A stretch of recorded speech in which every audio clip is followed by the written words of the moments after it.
Document. Part 1. The colony of Alpha Centauri 4 floated silently in the vast expanse of space, its domes and spires gleaming under the dim light of a distant sun.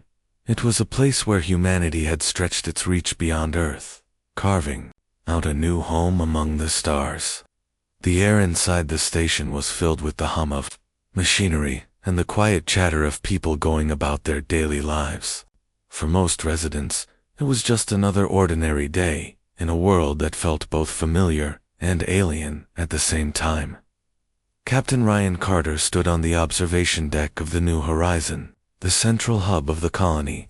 His tall frame leaned slightly against the railing as he gazed out at the endless void. He was a man in his late 30s, with short brown hair streaked with gray and sharp blue eyes that always seemed to be scanning for something. Today, though, his expression was calm, almost peaceful. The colony had been running smoothly for months now, and there hadn't been any major incidents to worry about. But peace, Ryan knew, was often fleeting in the universe. He glanced at the small screen mounted on his wrist, checking for updates from Earth's Central Command. So far, nothing unusual, just routine reports about supply shipments and maintenance schedules. Still, something nagged at him, a faint unease he couldn't quite put into words. Maybe it was the silence. Space was supposed to be quiet, but this felt different, like the kind of stillness that came before a storm. Down below, in one of the research labs, Dr. Laura Bennett was hard at work analyzing data. She was a petite woman in her early 30s, with curly auburn hair tied back in a loose ponytail and glasses perched on the bridge of her nose. Her lab coat was stained with coffee spills and smudges from hours spent hunched over her equipment. Laura loved her job as a xenobiologist, studying the strange forms of life that existed in the far reaches of space. But today, her focus wasn't on plants or animals, it was on something much stranger. Computer. Run a spectral analysis on these readings, she said, pointing to a series of jagged lines displayed on a monitor. The computer beeped in response, processing the information quickly. Laura tapped her pen against the desk impatiently, her mind racing with possibilities. The energy signatures she'd detected earlier were unlike anything she'd seen before. They weren't natural, they were artificial, which meant someone or something had created them. Her thoughts were interrupted by a knock on the door. "Come in," she called, turning away from the screen. A young technician named Emma Lewis stepped inside, holding a clipboard. Emma was in her mid-20s, with blonde hair pulled into a neat bun and bright green eyes that sparkled with curiosity. She was new to the colony, having arrived just a few weeks ago, but she had already proven herself to be diligent and eager to learn. "Dr. Bennett." "I brought the latest scans you requested," Emma said, handing over the clipboard. "There's some interesting stuff here. I think you'll want to take a look." Laura took the clipboard and flipped through the pages, her brow furrowing as she read. "This is unexpected," she murmured, more to herself than to Emma. "These patterns are consistent with propulsion systems, but they're not from any human technology I've ever seen." Emma tilted her head, intrigued. "Do you think it could be aliens?" Laura hesitated before answering. "It's possible, but if it is, we need to figure out what they're doing here and fast.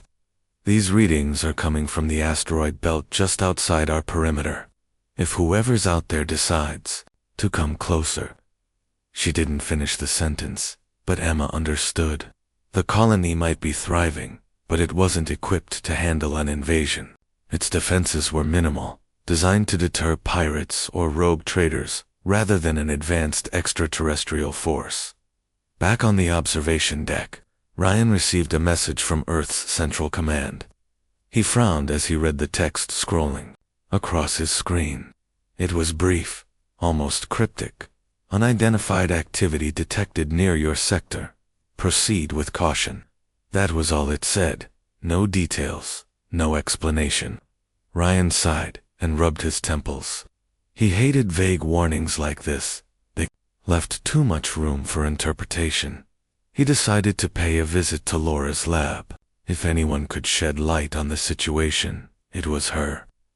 As he made his way through the corridors of the station, he passed groups of civilians going about their business. Children laughed as they played tag in the recreation area, while adults chatted amiably over cups of coffee.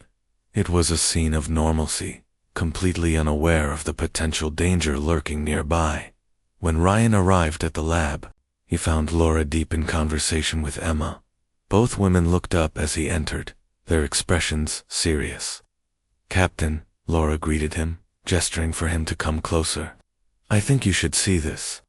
Ryan walked over to the monitor, where Laura pointed out the energy signature she'd been analyzing. "What am I looking at?" he asked, squinting at the complex graphs and charts. "These are propulsion trails," Laura explained. "Whoever or whatever is out there, they're using technology far beyond anything we've developed. And based on the trajectory, they're heading this way." Ryan's jaw tightened. "How long until they reach us? At their current speed? Maybe a day, maybe less. We don't have much time." For a moment, no one spoke. The weight of the situation hung heavy in the air. Finally, Ryan straightened up, his voice firm. "All right, here's what we're going to do. First, we alert the defense fleet. Daniel Hayes can start organizing patrols around the perimeter. Second, we notify the civilian population, but let's keep it low-key for now. No need to cause panic until we know exactly what we're dealing with. And third," Laura prompted, "third, you keep digging into those readings. Find out everything you can about who or what we're facing. Knowledge is our best weapon right now." Laura nodded, determination flashing in her eyes. "Understood. I'll get to work immediately." As Ryan left the lab, he couldn't shake the feeling that they were standing on the edge of something monumental. Whether it would bring disaster or opportunity remained to be seen. One thing was certain, though the calm days of Alpha Centauri 4 were about to end. Meanwhile, in another part of the station, Kevin Doyle was busy tinkering with the power grid. As the chief engineer, he prided himself on keeping everything running smoothly. He was a stocky man, in his 40s, with graying hair and a perpetual scowl etched onto his face. Too many, he came across as gruff and unapproachable, but those who worked closely with him knew he cared deeply about his job. Kevin paused as he overheard snippets of conversation from nearby workers, discussing the mysterious energy readings. Some speculated about aliens, while others dismissed it as a glitch in the system. Kevin rolled his eyes. People always jumped to wild conclusions without any real evidence. Still, he couldn't deny that something felt off. The station's systems had been acting strangely lately, minor fluctuations that shouldn't have happened under normal circumstances. He shook his head and returned to his task, tightening bolts and double-checking connections. Whatever was coming, he hoped it wouldn't disrupt the delicate balance he'd worked so hard to maintain. Little did he know, his role in the events to come would be far greater and more complicated than he could ever imagine. As night fell over the colony, the stars outside the windows seemed to shine brighter than usual. For some, it was a comforting sight, a reminder of the beauty and mystery of the universe. For others, it was a stark reminder of how small and fragile humanity truly was, and somewhere out there, beyond the reach of human senses, something was approaching a force that would test the limits of courage, ingenuity, and unity. The stage was set, and the players were ready, whether they realized it or not. Document Part 2. The next morning began like any other on Alpha Centauri IV. The hum of machinery filled the corridors, and the soft glow of artificial sunlight illuminated the colony's domes. People went about their routines. Children headed to school, workers reported to their stations, and traders prepared shipments for transport. But beneath the surface of normalcy, a tension lingered. News of the mysterious energy readings had started to spread, though only in whispers.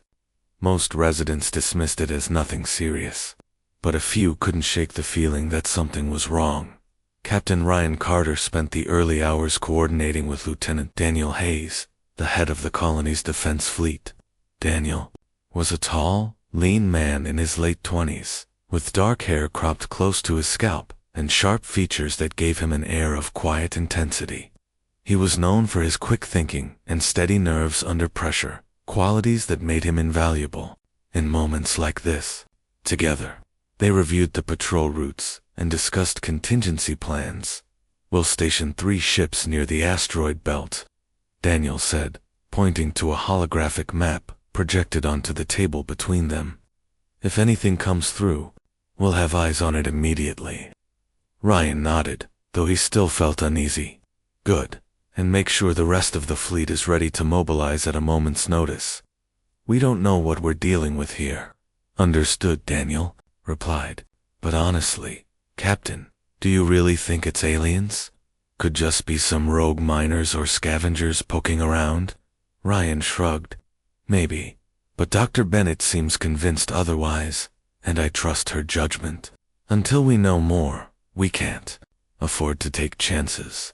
As Daniel left to carry out his orders, Ryan turned his attention to the reports streaming in from Earth. Central Command had sent additional data, though it wasn't much help.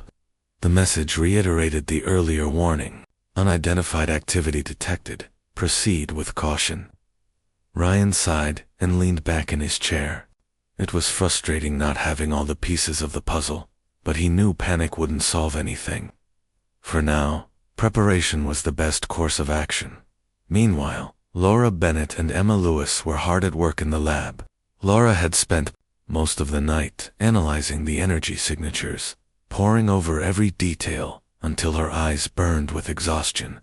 She hadn't slept, but she didn't care. This was too important. Emma, ever the diligent assistant, brought her cups of coffee and helped organize the data into manageable chunks. "Take a look at this," Laura said, pointing to a new set of readings that had just come in. "These patterns are consistent with communication signals. Whoever's out there, they're trying to talk to someone or something." Emma frowned. "Do you think they're trying to contact us?" "It's possible," Laura admitted. "But if they are, they're not using any language we recognize. These frequencies are completely alien."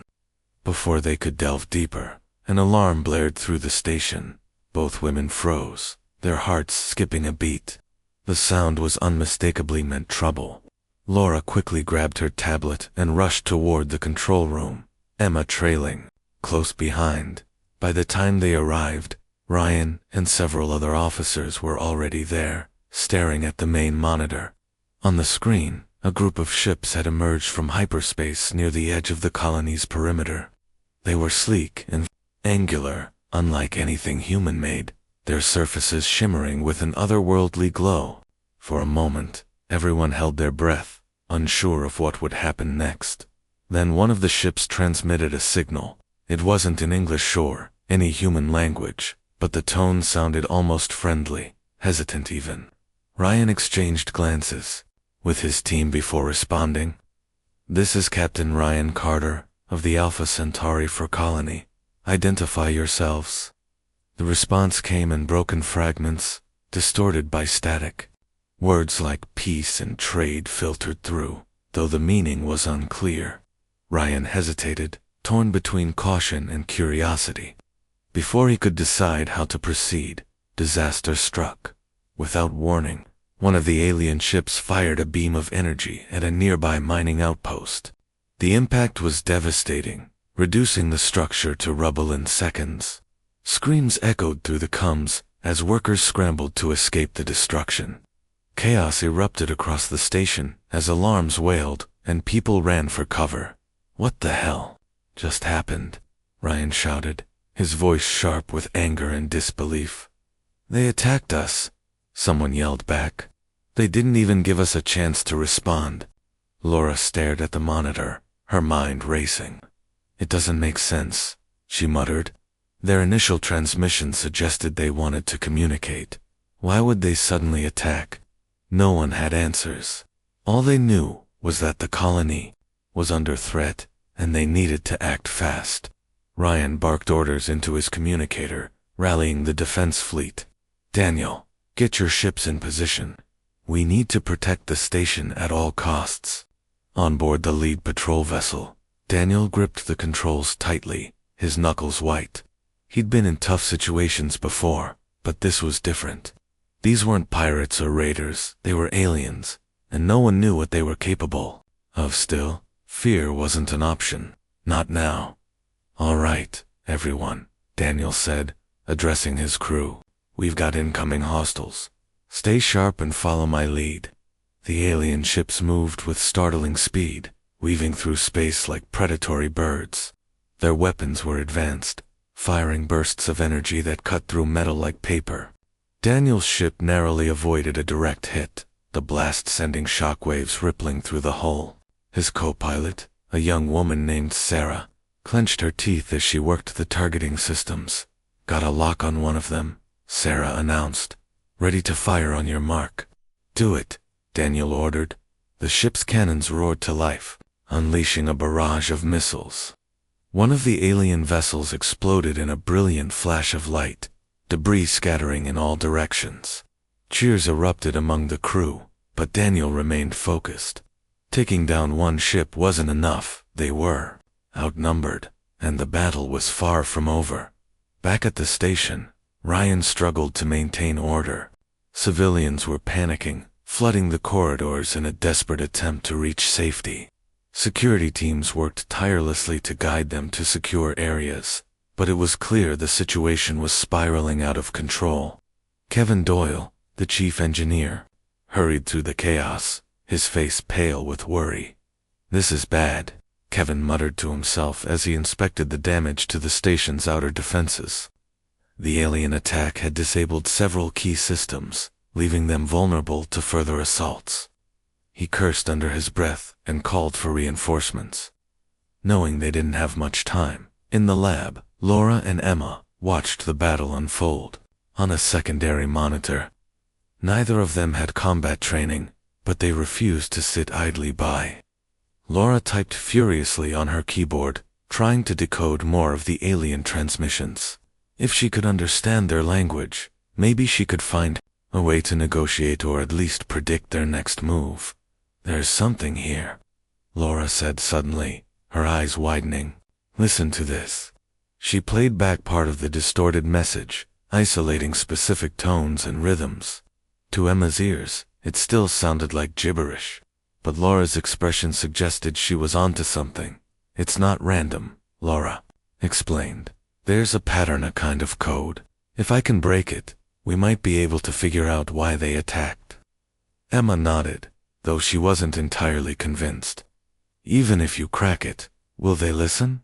They just blew up half our mining operation. I know, Laura admitted, but we have to try.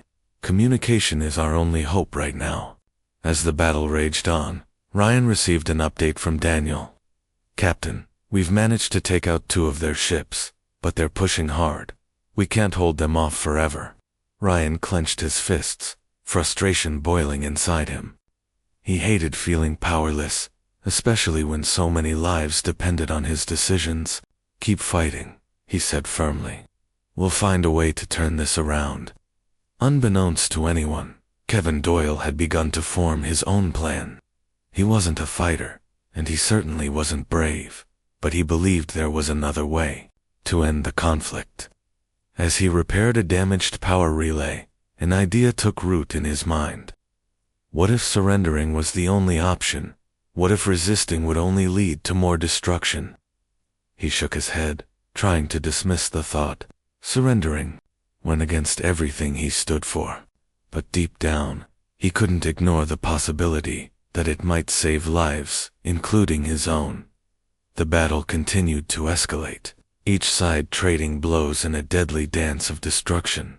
The colony's defenders fought valiantly, but it was clear they were outmatched.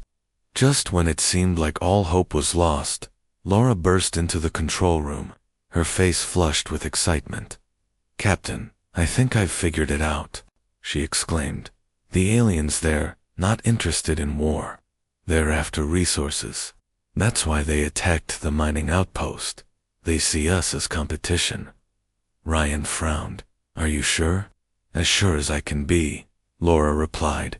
If we can show them we're willing to share, maybe we can stop this before it gets worse. Ryan hesitated, weighing the risks. Trusting an unknown enemy was dangerous, but continuing the fight might doom them all. Finally, he made his decision. All right, he said. Let's send a message. Tell them we're open to negotiation. It was a gamble, but sometimes, taking a chance was the only way forward. Document. Part 3. The message went out into the void. A fragile thread of hope stretched across the chaos of battle. Captain Ryan Carter stood in the control room, his eyes glued to the main monitor as he waited for a response. The alien ships continued their relentless assault, their weapons cutting through the colony's defenses with terrifying precision. Each second felt like an eternity, the tension in the room thick enough to choke on. Laura Bennett hovered nearby, clutching her tablet tightly. Her heart raced as she replayed the transmission they had sent. It was simple and direct, crafted to convey humanity's willingness to cooperate. We seek peace, the message read. We are open to negotiation. She prayed it would be enough. If the aliens interpreted it as weakness instead of diplomacy, the consequences could be catastrophic. For a moment, nothing happened. The enemy ships paused mid-attack, hovering silently in formation. Then, one of them fired again, a warning shot that narrowly missed Daniel Hayes' lead vessel. The crew braced themselves, expecting another wave of destruction. Instead, the aliens held their position, as if deliberating. Ryan exhaled slowly, though he didn't dare relax. They're considering it, he said aloud, more to himself than anyone else. Let's just hope they choose the right answer. On board his ship, Daniel tightened his grip on the controls. His adrenaline was still pumping from the earlier skirmishes, but now a new kind of pressure weighed on him. He glanced at Sarah, who sat beside him, her fingers hovering over the targeting systems. Both were ready to resume fighting if necessary, but there was a flicker of hope in their expressions. Maybe, just maybe, this gamble would pay off. Back in the lab, Emma Lewis paced nervously, while Laura analyzed every scrap of data coming in. The pause in hostilities gave them a chance to focus on decoding more of the alien transmissions. Laura leaned closer to her screen, her eyes darting between lines of code and fragmented audio clips. There's something here, she murmured, tapping furiously at her keyboard. Their language, it's not random. It's structured, almost mathematical. Emma stopped pacing and looked over her shoulder. You mean, they're speaking in numbers? Sort of, Laura replied. It's a pattern-based system. They use sequences to convey meaning. If I can map those sequences, we might be able to establish clearer communication. Emma nodded, though her expression remained skeptical. Even if you crack it, do you think they'll trust us? After all, they did attack first. Laura hesitated before answering. I don't know, but understanding their perspective is our best shot at survival. If we can show them we're not a threat and that we're willing to share resources, they might back down. As the minutes ticked by, the standoff continued. The alien ships remained stationary, their shimmering surfaces reflecting the dim light of distant stars. Inside the station, civilians huddled together in secure areas, praying for the nightmare to end. Security teams worked tirelessly to maintain order, but fear was spreading like wildfire. Rumors circulated about what the aliens wanted and why they had attacked. Some whispered about conquest, others about revenge for past wrongs humanity might have committed elsewhere in the galaxy. Kevin Doyle, the chief engineer, moved through the corridors with a sense of purpose. His face was pale, his hands trembling slightly as he carried a toolbox filled with spare parts. He had made up his mind about what needed to be done, though the decision gnawed at him. Surrender wasn't noble, it wasn't heroic, but Kevin believed it was practical. War would only bring ruin, and he couldn't bear the thought of watching everything he'd built crumble around him. He reached a maintenance hatch near the station's outer defenses and knelt down to inspect the wiring. As he worked, he muttered under his breath, trying to convince himself he was doing the right thing. If I disable the shields, they'll see we're no threat, he reasoned. Maybe they'll stop attacking. Maybe they'll leave us alone. But even as he loosened a critical panel, doubt crept into his mind. What if the aliens saw weakness as an invitation to destroy them completely? What if his actions doomed everyone aboard the station? He shook his head, pushing the thoughts aside. There was no time for second-guessing. He had to act. Unbeknownst to Kevin, Ryan had begun receiving reports of strange activity in the lower levels of the station. Technicians reported fluctuations in the power grid, and security cameras picked up glimpses of someone tampering with key systems. At first, Ryan dismissed it as collateral damage from the battle, but something about the timing didn't sit right with him. He ordered a team to investigate, though he kept the details vague to avoid causing panic. Meanwhile, Daniel and his crew prepared for the worst. If negotiations failed, they would need every advantage they could get. Sarah ran diagnostics on the ship's weapons, ensuring they were fully operational. "How long do you think we can hold out?" she asked quietly, breaking the tense silence. Daniel glanced at her, his expression grim. "Long enough to protect the station. That's all that matters." Her lips pressed into a thin line, but she nodded. "Then let's make sure we're ready." Just when it seemed the stalemate would drag on indefinitely, the aliens responded. A new transmission appeared on the monitors, this time clearer than before. The distorted tones and fragmented words had been replaced by a series of pulsing signals patterns that matched the ones Laura had been studying. She gasped, recognizing the structure immediately. "They're responding," she exclaimed, rushing back to the control room. "Captain, they're using the same numerical patterns I decoded earlier. This is communication." Ryan turned to her, his brow furrowed. "Can you translate it?" "I'm working on it," Laura said, typing furiously on her tablet. "Give me a minute." The room fell silent as everyone watched her work. Seconds felt like hours, until finally, she looked up, her face flushed with excitement. "They're asking for proof of our intentions. They want evidence that we're willing to share resources." Ryan nodded, his mind racing. "Send them images of our mining operations. Show them we're already extracting materials sustainably, and tell them we're open to discussing terms." Laura relayed the message, her hands moving quickly across the keyboard. The seconds stretched on as they waited for a reply. Finally, the aliens responded not with words, but with action. One of their ships broke formation and drifted closer to the station, its weapons powered down. It was a gesture of goodwill, a sign that they were willing to listen.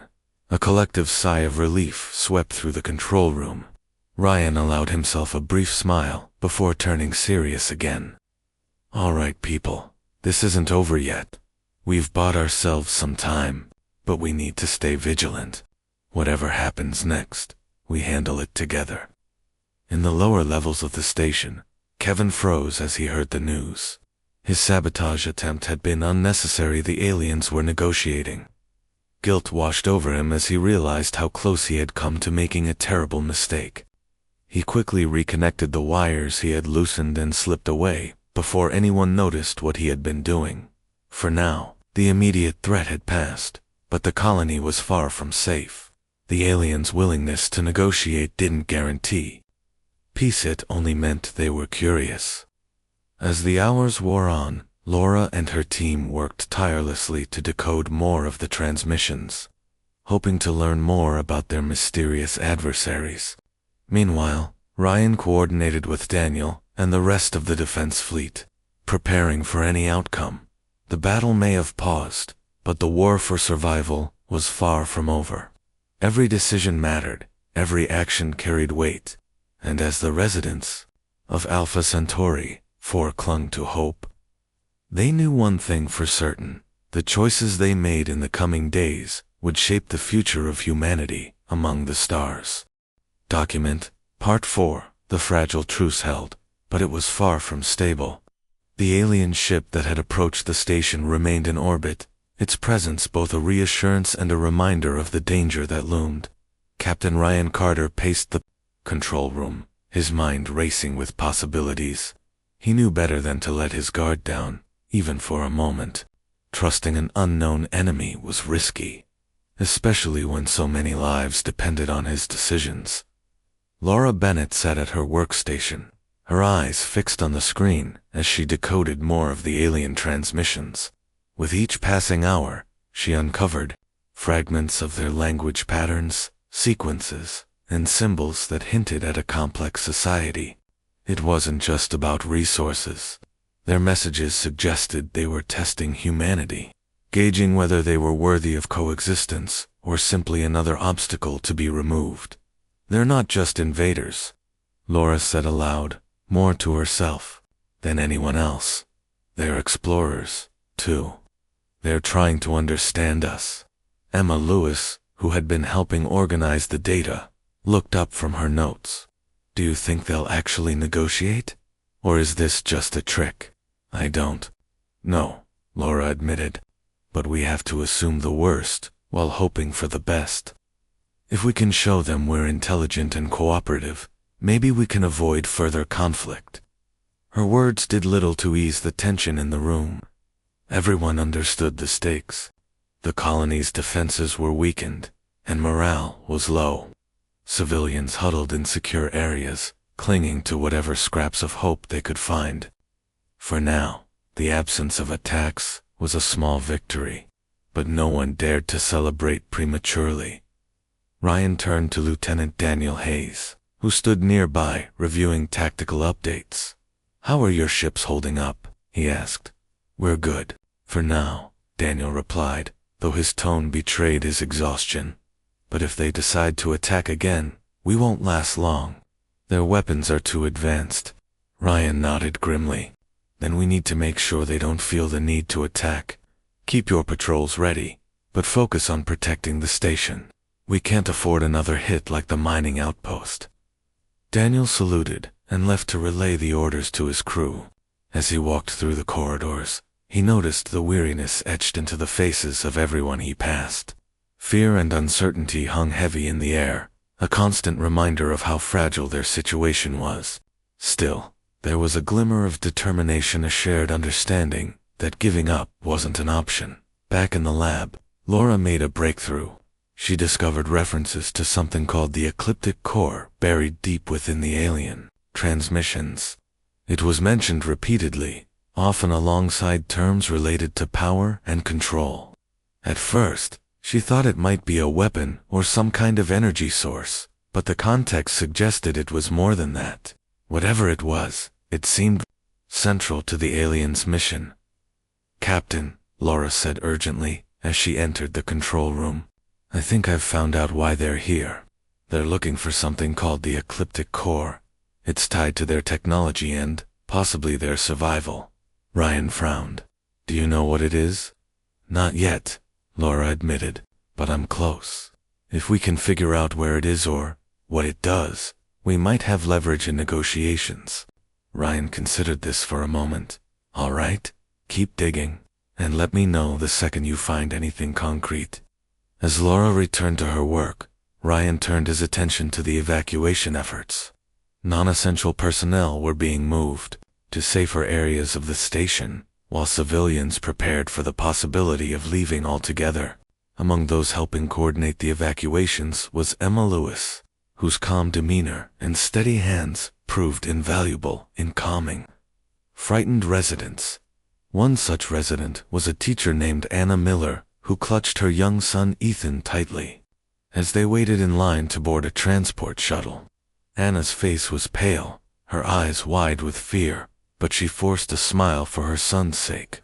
It's going to be okay, she whispered, though she wasn't entirely convinced herself. Ethan nodded bravely, though his small hand trembled in hers. Are the aliens coming back, Mom?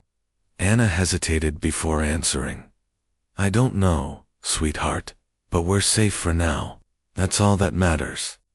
Nearby, Kevin Doyle watched the scene unfold, guilt gnawing at him. His earlier sabotage attempt weighed heavily on his conscience, and he couldn't shake the feeling that he had betrayed the trust of everyone aboard the station. Though no one suspected his involvement, the knowledge ate away at him. He tried to focus on his duties, repairing damaged systems, and ensuring the colony's infrastructure remained operational. But his mind kept drifting back to what might have happened if his plan had succeeded. In the meantime, rumors continued to spread among the crew. Some speculated that the aliens were part of a larger empire, while others believed they were rogue factions acting independently. Laura confirmed these suspicions when she translated additional fragments of the transmissions. The attackers referred to themselves as members of the Valith Dominion, of vast interstellar civilization driven by expansion and conquest. They're not just scouts, Laura explained during a briefing with Ryan and his senior staff. This is part of a bigger operation. The Valith see our resources as valuable, and they're not afraid to take what they want. Ryan rubbed his temples, the weight of the revelation sinking in. So this isn't just about the colony. This is about Earth, too. If they succeed here, they'll move on to other settlements and eventually, home. The room fell silent as the implications sank in. Humanity's future hung in the balance, and the fate of Alpha Centauri 4 would determine whether Earth faced a full-scale invasion or managed to hold off the threat. As the hours passed, the alien ship maintained its position, neither advancing nor retreating. Its presence was a constant reminder of the precariousness of the situation. Laura worked tirelessly to decode more of the transmissions, piecing together bits of information that painted a clearer picture of the Valith's motives. Meanwhile, Ryan coordinated with Daniel and the defense fleet, preparing for any eventuality. Tensions flared again when Kevin Doyle inadvertently revealed his role in tampering with the station's systems. While performing routine maintenance, he accidentally triggered a minor malfunction that drew the attention of security teams.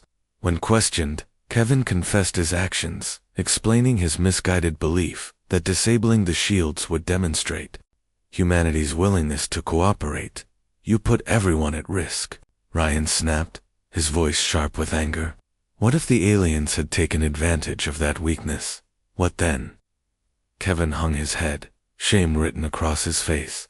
I thought I was doing the right thing. I didn't want to see anyone get hurt. Ryan sighed, pinching the bridge of his nose. As much as he wanted to punish Kevin for his recklessness, he knew there were more pressing concerns. You're lucky nothing happened. But from now on, you follow orders, no exceptions. Understood? Kevin nodded mutely, his guilt evident. Ryan dismissed him, though he couldn't shake the feeling that Kevin's actions reflected a deeper issue. Fear was spreading, and it was beginning to affect judgment. He resolved to address it before it undermined their efforts further. That evening, as the station settled into an uneasy calm, Laura finally cracked the code needed to fully understand the Valith's intentions. The ecliptic core, she learned, was a device capable of amplifying energy output exponentially. It was the key to their advanced technology, and they believed it was hidden somewhere within the colony's territory. We need to find it before they do, Laura told Ryan, her voice urgent. If they discover it, they'll use it to overpower us, and Earth won't stand a chance. Ryan nodded, his expression grim. Then we start searching immediately. Every second counts. With renewed purpose, the crew mobilized. Teams scoured the station and surrounding areas, looking for any sign of the mysterious artifact. The clock was ticking, and the stakes had never been higher. As the search began, Ryan couldn't help but wonder if they were already too late. Document Part 5. The search for the ecliptic core consumed everyone aboard the station. Teams of engineers, scientists, and security personnel scoured every corner of Alpha Centauri, from its gleaming domes to the shadowy maintenance tunnels beneath the surface. Captain Ryan Carter coordinated the effort, his voice steady but tinged with urgency as he issued orders over the comms. Time was running out, and the looming presence of the alien ship reminded them all of the consequences of failure. Laura Bennett led the scientific team, her mind racing as she analyzed clues hidden within the Valith transmissions. She had pieced together fragments of information, suggesting that the core might be tied to ancient technologies, something humanity had long forgotten or never discovered. "It's not just a weapon," she explained to Ryan during a quick briefing. "It's a power source. If we find it first, we might be able to use it against them." Ryan nodded, though skepticism lingered in his expression. "And if they find it first, then we're finished," Laura admitted bluntly. "They'll have no reason to negotiate anymore." Her words hung heavy in the air, a grim reminder of how precarious their situation was. Despite the tension, Laura refused to give up. Her determination inspired those around her, even as exhaustion began to take its toll. Emma Lewis stayed by her side, helping sort through data and organizing search grids.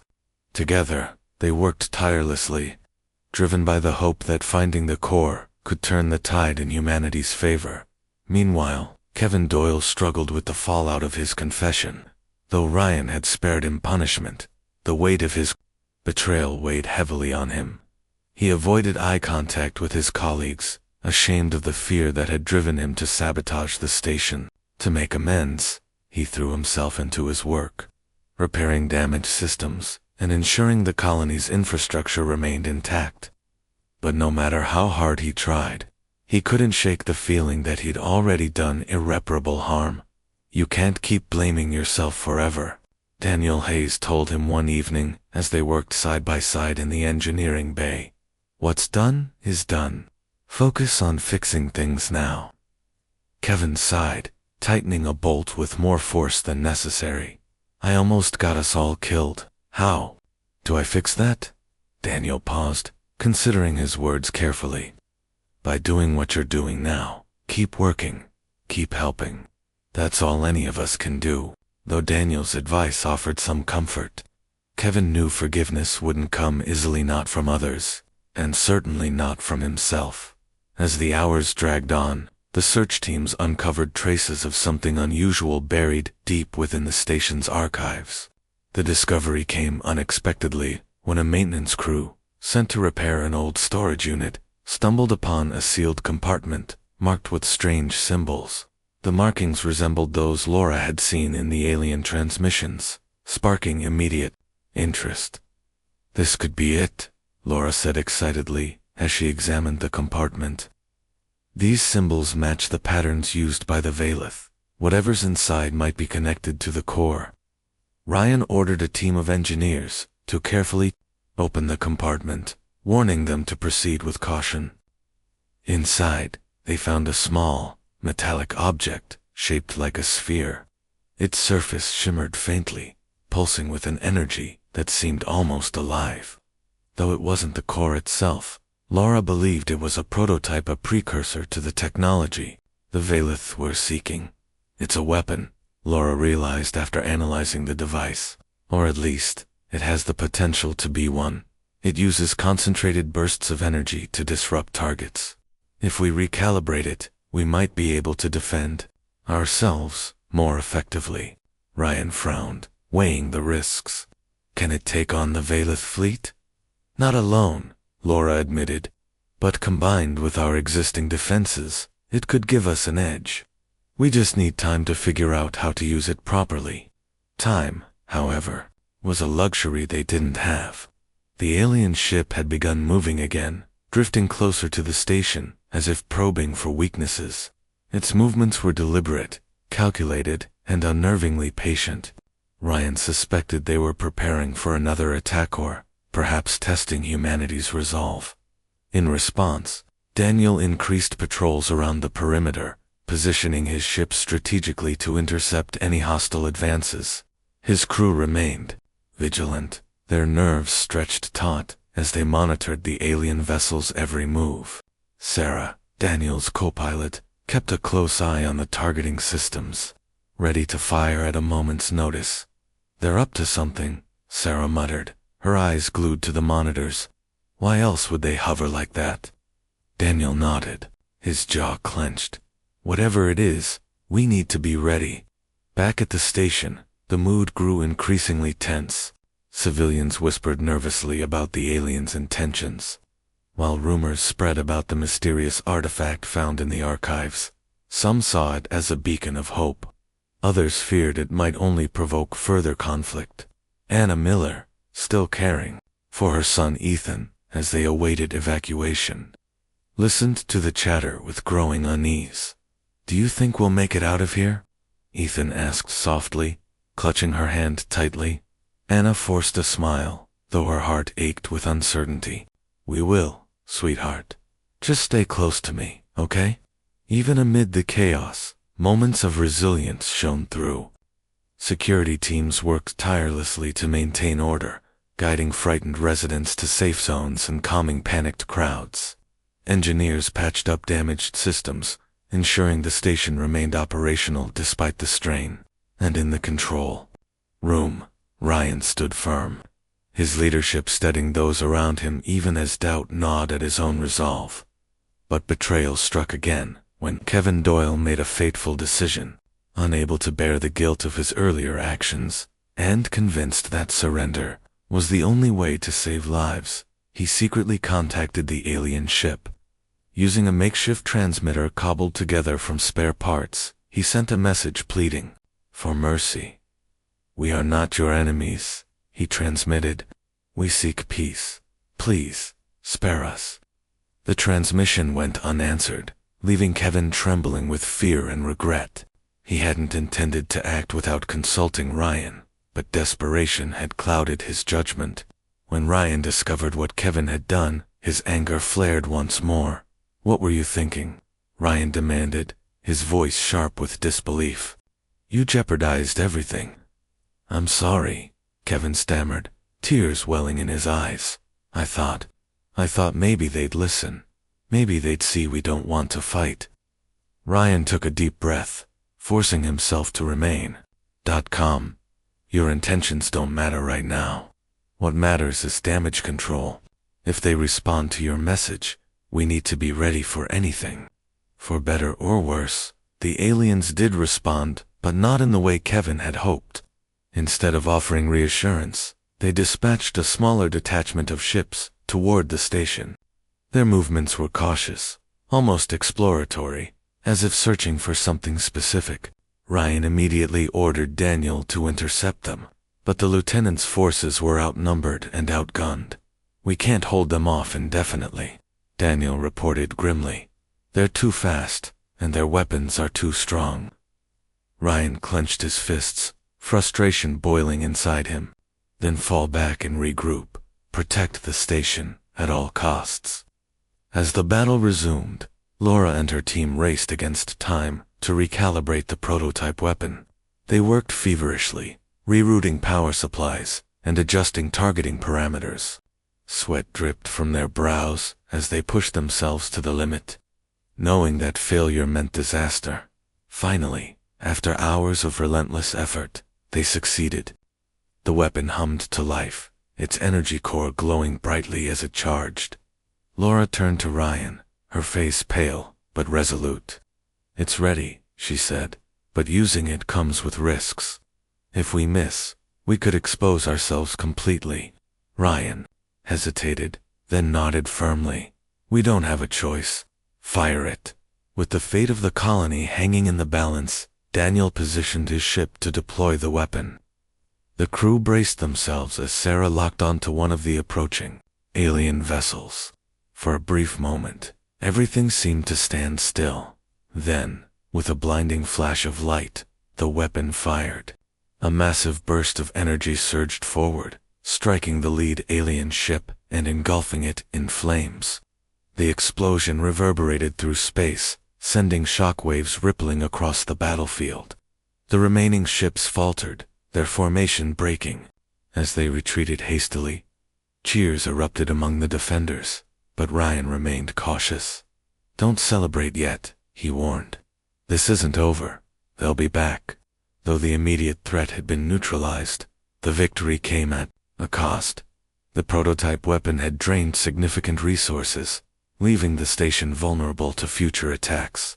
Worse, Kevin's unauthorized transmission had revealed humanity's willingness to capitulate, a weakness the Valith might exploit. As the dust settled, Ryan gathered his senior staff for a debriefing. Exhaustion lined their faces, but determination burned in their eyes. They had survived for now, but the road ahead promised only greater challenges. Humanity's resilience had been tested, and though it had held firm, the true trial was yet to come. Outside the station, the stars twinkled coldly, indifferent witnesses to the struggle unfolding among them. Somewhere beyond the horizon, the Valith fleet lurked, waiting for its next opportunity to strike. And aboard Alpha Centauri 4, the countdown to the final confrontation began anew.